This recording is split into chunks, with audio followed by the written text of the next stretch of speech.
Funny story about my last name here, because it is pronounced Blewett. How many of you are Reddit fans? I know we have some, yeah, I'm a Reddit nerd myself. If you search worst baseball player names on Reddit, you will find a thread with my last name in it.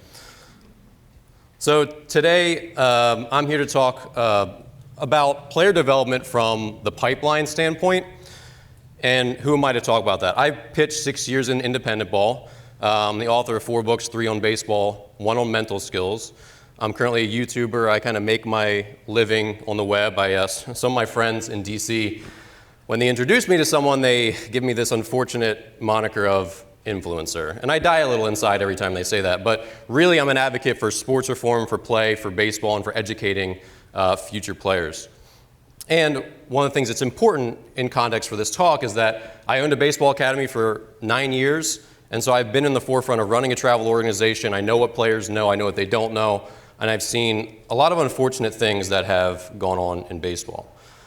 So we're going to talk about high baseball IQ and some of the factors that are kind of making the high baseball IQ player, like a Dustin Pedroia, a Derek Jeter, these players who seem to come out of nowhere and make some baffling play that saves the game, saves a run, whatever it is, and makes a difference. And there's a lot of different factors that are coming again from the pipeline. Now, I'll start with a quick story. One of the most impactful seasons of my career as a pitcher, I was actually injured, and I was playing college summer ball, and I was stuck on the bench for the majority of the season rehabbing what was my 3rd partial tear of my elbow. When I raise my hand in public, you'll see this huge scar. I've actually had Tommy John twice, come back twice. But what I learned that season, I learned from the coach who was leaning on the dugout rail next to me, saying, hey, you see that hitter's hands? He's not going to be able to get to this type of pitch. Or you see how their shortstop's a little bit out of position? He's not going to be able to turn a double play if there's a ball a little bit too far to his left or right. I soaked up so much nuanced information being an injured player.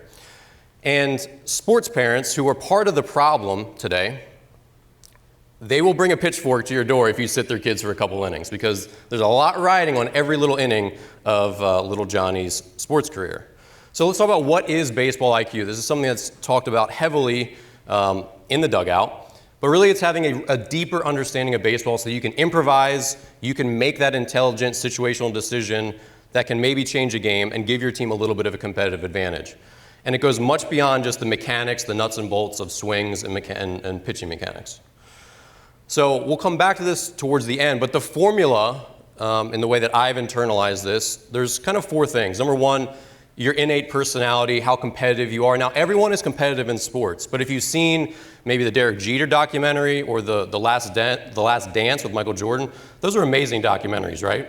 And I think it's startling to think that when you have NBA players or MLB players, that everyone's not exactly as competitive. Like that Michael Jordan was so much more competitive than the next guy that he could put his team on his back and find ways to win. But we hear these stories all the time. They're true. At every level, there are players who are more competitive, less competitive, love the limelight, don't love it, crumble a little bit under pressure, or thrive in it.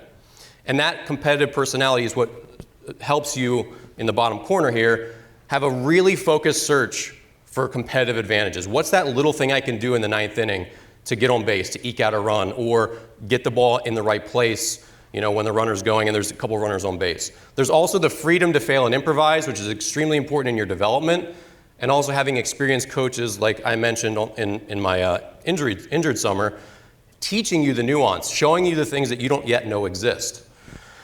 So why should we care about baseball IQ, right? Well, here's a portrait of me today as a millennial yelling about the younger generation. But if you look at baseball, there's more and more players who are so incredibly talented. They're so incredibly skilled. There's more 95-plus mile-per-hour arms who get run up to the major leagues. They walk 6 batters per 9 innings. They have a 7 ERA, and they get sent right back down. And for players who are old and decrepit like myself, you say, how can you throw that hard and have this slider from hell and not get outs? And for hitters, one of the hardest things to teach is base running. And we have more and more players coming up who don't know how to run the bases. And we have hitters who have great swings, who have terrible approaches. So there's a real problem, and you see it at the youth level, of players not understanding the game well enough. And I think in a lot of ways, the way young players internalize baseball, it's a little bit more like Topgolf than maybe real golf. You see this stress of metrics, you see them obsessing over it, and I feel like that's really disappointing. The metrics and the analytics and all the tech, it has its place and it's made players a lot better. But there's also these soft skills in baseball that continue to need to be developed. So let's talk about Gen Z ball players. So who are Gen Z? Depending on who you talk to, 1995 or 1997 is the differentiation point. This is a really amazing book if you work with young people or you just want to understand them, or just your own generation. This book by Jean Twang is really incredible. She walks through all 5 generations. But Gen Z is 11 to 28 years old right now, so it encompasses a lot of the younger major leaguers and all the future ones. And there's 2 important things that happen here. They grew up in the iPhone era, which meant that they've always had social media. And they've also grown up in what I would call the workout era. When I was a college baseball player, strength training was just starting to be like a really sort of important thing at like the high school level.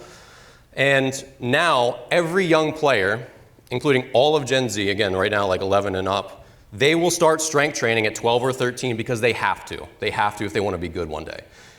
It was never a thing when I was a kid. I just played outside. We all just played outside and we strength training, ball players were skinny. You watch a game from 1995 and you go, wow, Ken Griffey Jr., as powerful he was a pretty thin guy. So these 2 things have really influenced how good young players are, but also some of the ways that they struggle. Some characteristics of Gen Z, and look, Gen Z, I'm not picking on them, they're just different. Millennials were different than Gen X. Gen X was different than the boomers. Boomers were different than the silent generation. Silent was different than the greatest generation.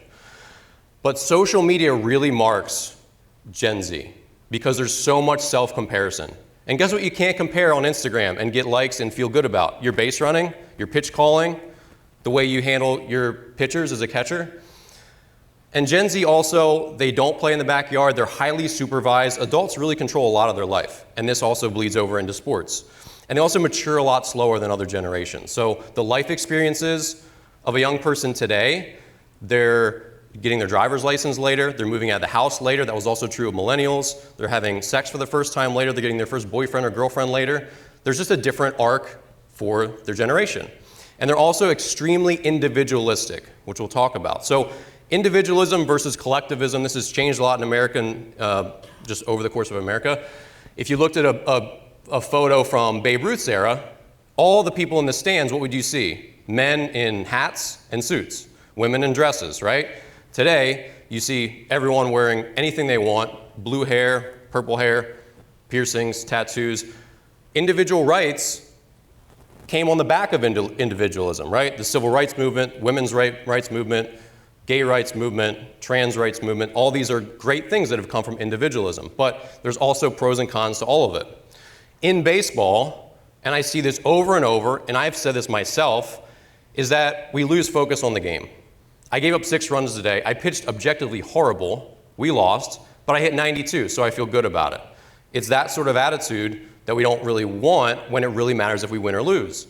Collectivism in baseball is more like, hey, coach, I can get a rally going. I'm happy to bunt. Or, hey, let's hit and run. Or, hey, I'm happy to sit the bench because I know we got to get this guy in there to pinch hit, whatever it is.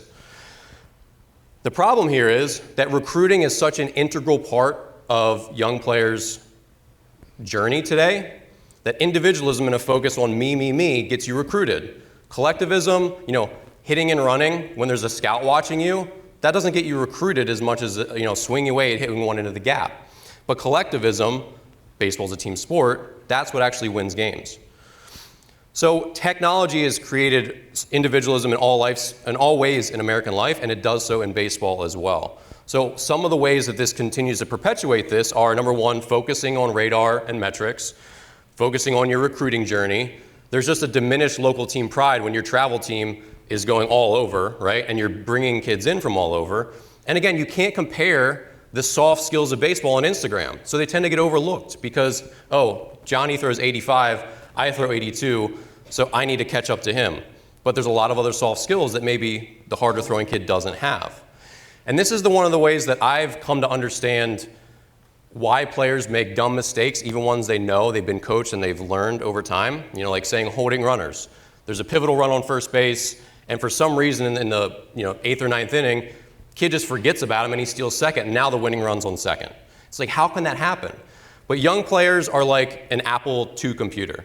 They don't have a lot of RAM. You open up a couple browser windows, the whole thing crashes, and they just can't focus on as many things at once. As you gain experience, as you have great coaches, as you learn the nuances of the game, it's like becoming a modern computer. You can do lots of different things at the same time.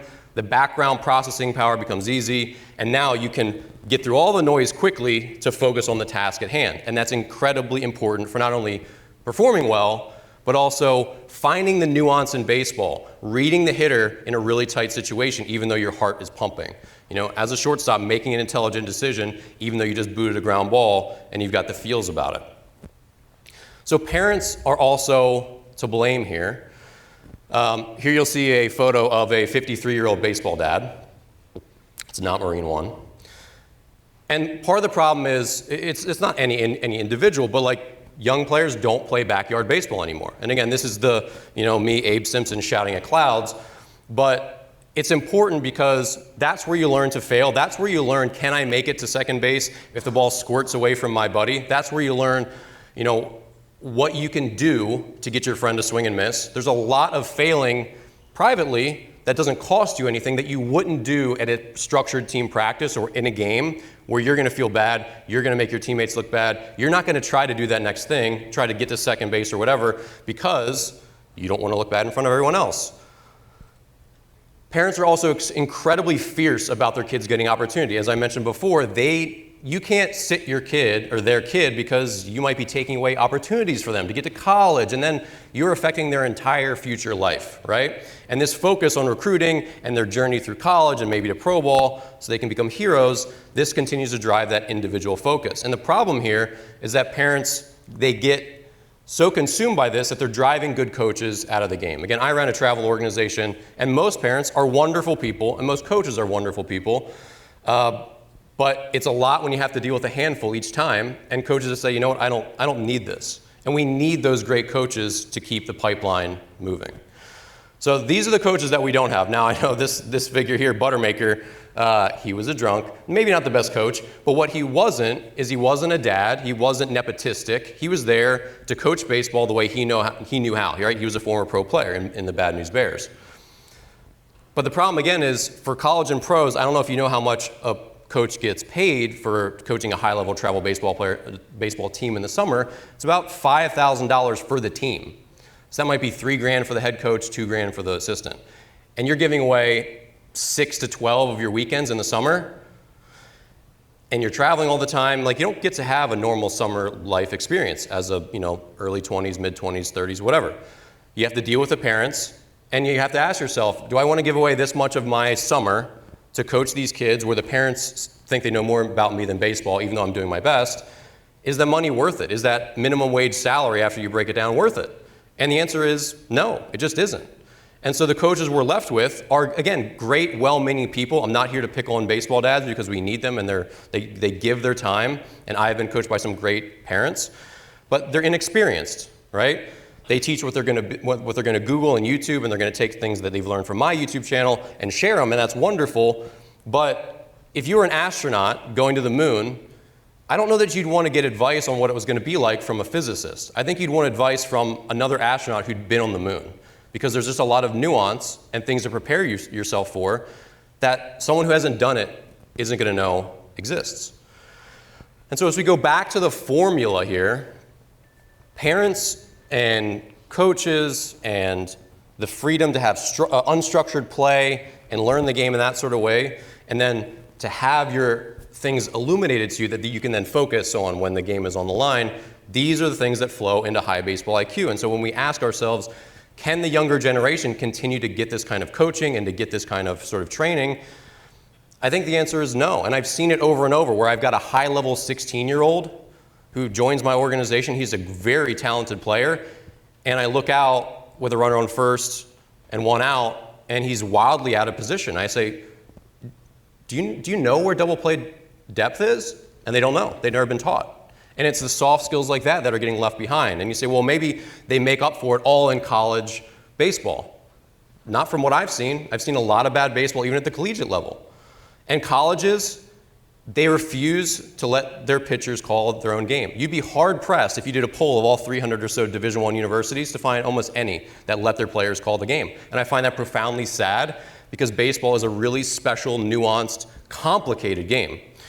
And that's one of the magical things about it. You get to go out there and decide what to do and how to do it and how you're going to exploit this hitter. And that battle between pitcher and hitter is really, really special. But there's so much structure. Again, adults are telling kids what they have to do and how to do it and when to do it, that they don't learn when to improvise on their own. And then when they get to minor league baseball, they're figuring it out all at once with their career on the line. And so again, kids don't play on their own, parents are driving good coaches out of the game, and players are fixated so much, they're obsessed with their metrics. It's a really tough place to be. And I know you think, well, they can do all this training, they can do, especially on the pitching side, they can work it all out in practice and then go out there and pitch.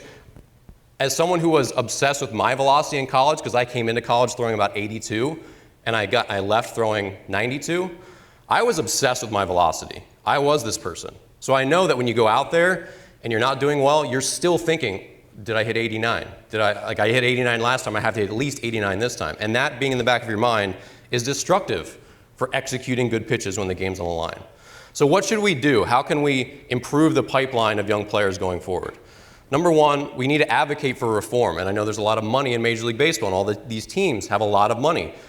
If you want baseball to continue to grow and adapt to this new technological generation, we need to advocate for reform from parents, from the way youth sports are run, so that good coaches are returned. Just like after a forest fire, and we've had so many heartbreaking forest fires recently, you have to go plant those trees again so that the wildlife can again return. And we need to instill good values in our parents so that good coaches will return. Number two, we have to create separation from metrics on game days so players can focus on execution, not how hard did I throw. Even in minor league baseball, you'll see players rubberneck and look at the scoreboard during games to see how hard that last pitch was. And can you be in a flow state? We spend tons of money on mental skills now, which is amazing. That's such an important part of baseball, and I'm so happy that that happens. But you can't have players who are in a flow state when they're rubbernecking at the scoreboard, or they're obsessed with their swing mechanics, or they're obsessed with the nuts and bolts of the game that they know they're going to get tracked on to maybe make it to get promoted to AA. When these barriers to getting promoted or to making it to college are so hard, right? They're not soft skills, they're hard skills. It makes it really difficult for mental skills to take hold. Number three, tailoring coaching to Gen Z. This is important, I think, by focusing on team-first ideas at all levels and a growth mindset, helping young players who are maybe growing up more slowly and have grown up in this bath of individualism by focusing on collectivist ideas, team-first ideas, and understanding that there's a good incentive to do those things to win baseball games, which is fun. Losing sucks. I've been on teams that have won 60 games out of 140. It's not fun. Tailoring your coaching to Gen Z is important. Number four, creating programs for young players to have unstructured play. This goes back to number one, but I think it's distinct.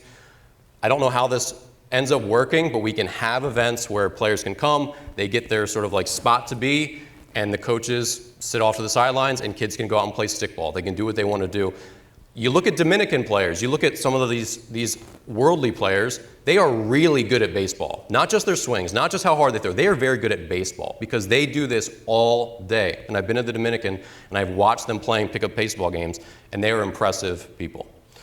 And then in the minors, is there a balance between metric-based incentives and actual performance? If you're only getting promoted, especially as a pitcher, if you throw 94 to 96 and your spin rate looks like this on this pitch, this pitch, this pitch, you're not going to care very much about whether you get hitters out, or at least not as much. And you're going to be obsessed and stuck on those things even in games, and that's problematic.